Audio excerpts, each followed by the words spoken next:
Julia, beaucoup plus effrayante, votre moisson de la semaine, des images de la télévision russe.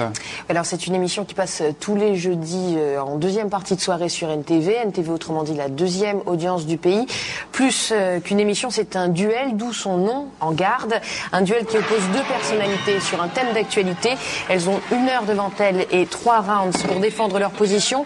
Au centre, l'arbitre, un journaliste politique très connu en Russie. Face à eux, le jury, sportifs, intellectuels, écrivains. Ils sont 4 à donner leur avis tous les quarts d'heure. Le décor, une lumière bleu nuit, façon Qui veut gagner des millions, une musique entraînante. Tout y est, on est bien dans un show télévisé. Du coup, on a aussi l'incontournable vote des téléspectateurs par téléphone. Leurs voix s'additionnent au fil de l'émission, comme vous pouvez le voir au bas de l'écran. Et ce sont elles qui, au bout du compte, donnent la victoire à l'un des deux adversaires. Et alors, dans l'émission que nous avons regardée, il s'agit de 2 généraux. À gauche, Alexei Leonov, cosmonaute et 2 fois héros de la nation. Et à droite, Albert Makashov, une carrière brillante dans l'armée, aujourd'hui député communiste à la Douma. Ce jour-là, le thème était l'antisémitisme et le point de départ, une lettre ouverte signée quelques jours plus tôt par une vingtaine de parlementaires. Une pétition en fait qui demandait l'interdiction de toutes les organisations juives en Russie.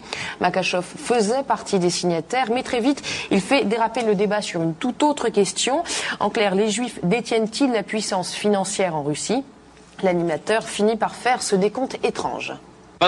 Potanin est russe, Mordachov est russe. Non, je m'excuse, mais franchement, sur les 250 plus grandes fortunes de Russie, il y a en fait très peu de juifs. Vous ne dites pas la vérité. Ah oui? Eh bien, comptons. Vous avez déjà vu un juif pauvre? Oh, peut-être quelques-uns, mais sinon ce sont tous des oligarques. Qui est le président de la banque Alpha? Son nom? Mikhail Miratevich Friedman. Friedman? Oui. Je vois, c'est un russe évidemment. Et le numéro 2 de la banque, c'est qui? Mais 95% des gens qui travaillent dans cette banque sont russes. Pourquoi vous n'en parlez pas? Mais eux, on leur laisse les miettes. Combien ils touchent, Friedman? Et combien ils touchent les autres salariés? Mais c'est faux, c'est faux. On viendra dans les banques et on prendra tout. Si c'est pas moi, ce sera mes petits-enfants et on mettra fin à cette injustice. Alors vous l'avez vu, à l'applaudimètre, le public est très clairement derrière Makashov. Du coup, il réussit à s'emparer du débat et à entraîner les autres toujours plus loin dans la surenchère. Dans la séquence qui suit, le présentateur veut s'emparer de cette fameuse lettre des parlementaires. Makashov est venu avec sur le plateau. Regardez. Attendez, donnez-moi cette lettre. On sait jamais, je pourrais peut-être la signer. Ouais, c'est ça, si je vous la donne après, je sais ce qui va se passer. De quoi vous parlez? Je connais vos habitudes. Mes habitudes?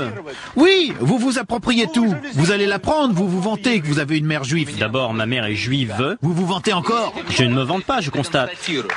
Ah, c'est bon, j'ai rien dit de mal. Non, vous aussi vous vous vantez. Attendez, simplement parce que mes parents sont juifs, vous me soupçonnez de vouloir voler le document que vous avez amené? Mais tout a été pillé dans ce pays, on nous a tout volé, et moi j'ai peur maintenant pour ma lettre. Attendez. Si je comprends bien, sur la base... En fait, vous allez encore plus loin que Goebbels. Occupez-vous de vos oignons. Mais justement, c'est ce que je fais. Occupez-vous de votre business. Alors, chose rare dans cette émission, Alexei Leonov parvient à prendre la parole plus de 30 secondes. Il tente d'élever le débat et en appelle à l'histoire.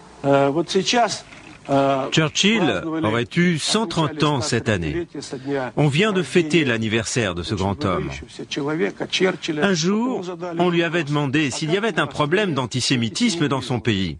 Il a répondu « Non, nous n'avons jamais eu de complexe d'infériorité vis-à-vis des Juifs. » Et moi j'ai honte de nous entendre répéter « Ah, ils nous arnaquent, ah, ils vont nous bousiller. » Mais c'est à nous de travailler correctement.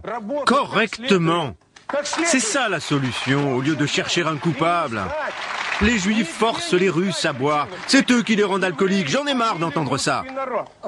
Travailler comme des esclaves, c'est ça, oui. Pourquoi? Mais parce qu'on a été pillés. Un esclave, moi? On a été pillés, les Juifs nous ont tout volé. L'obsession de Makashov court-circuite toute discussion. L'animateur et Alexei Leonov auront tout essayé, crier plus fort que lui pour le faire taire, rire pour le ridiculiser. Rien n'y fait, le député continue de monopoliser la parole. 1 heure plus tard, le moment crucial de l'émission est arrivé. Les adversaires vont quitter le plateau une dernière fois et c'est aux jurés maintenant de rendre leur verdict. Unanime, vous allez voir, ils condamnent catégoriquement les positions de Makashov et pour autant, rien n'est joué. Tout ce qui compte, c'est ce qu'en pense le peuple. Vous avez tout à fait raison. Vous avez tout à fait raison, camarade général. Comme ça, on va voir clairement dans quel pays on vit. Est-ce qu'on vit dans la Russie de 1904, à la veille des pogroms? Ou est-ce que c'est l'Allemagne nazie des années 30? On va voir à quoi ressemble la Russie de 2005.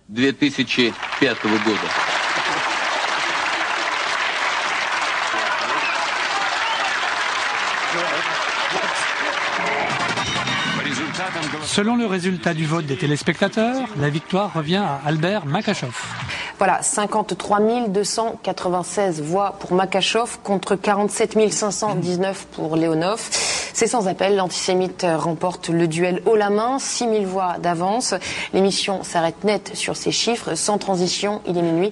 On en passe directement au journal du soir. Alors, ces images sont effectivement totalement terrifiantes, mais enfin, il faut quand même bien resituer les choses. Ce sont 100 000 Russes qui ont voté, qui ne sont pas forcément représentatifs de la totalité de la position russe. Alors, quelles ont été les réactions au lendemain de l'émission en Russie? Est-ce qu'au moins il y a eu un certain émoi, Julia? Oui, dès le lendemain, dans la presse écrite, en fait, on a reproché à l'animateur d'avoir offert une aussi large tribune à un antisémite notoire, et ce, dans un contexte particulièrement tendu à l'heure actuelle en Russie. En fait, l'émission est enregistrée, les votes, eux, se font en direct. La chaîne aurait donc pu choisir de ne pas diffuser cette émission, ou tout du moins d'en couper certaines séquences, du moins les plus violentes. Ils auraient tout coupé, j'imagine qu'il aurait fallu tout couper. Ouais. Mais notamment l'image de fin, où je ne sais pas si vous avez vu, mais Makachov fait un bras d'honneur à Leonov au moment où celui-ci veut lui serrer la main. Les éditorialistes se sont donc demandé aussi pourquoi le présentateur n'avait pas épargné cette humiliation publique à une personnalité qui est aussi populaire que le cosmonaute. Le présentateur rétorque, lui, que cette émission doit être le reflet exact de la société russe. Il dit qu'il a voulu tirer la sonnette d'alarme et inviter Makachov pour mieux le coincer. Le moins qu'on puisse dire, c'est que c'est raté. Et en fait, surtout si ça choque surtout l'opinion, c'est que cette émission restait l'un des rares espaces de liberté de parole à la télévision russe. Alors si c'est pour donner ce résultat-là, c'était peut-être pas la peine. Est-ce qu'il y a des lois en Russie qui permettent de réprimer ce type de propos? Oui, alors il y a une loi contre l'incitation à la haine raciale, mais de fait, elle n'est jamais appliquée et depuis cette émission-là, aucune plainte n'a été déposée. Très bien, merci Julia. Et nous resterons particulièrement attentifs dans les semaines qui viennent à cette émission apparemment très révélatrice. Alors je ne sais pas si elle est révélatrice de la société russe ou de la télé russe, mais en tout cas nous y resterons attentifs. Merci.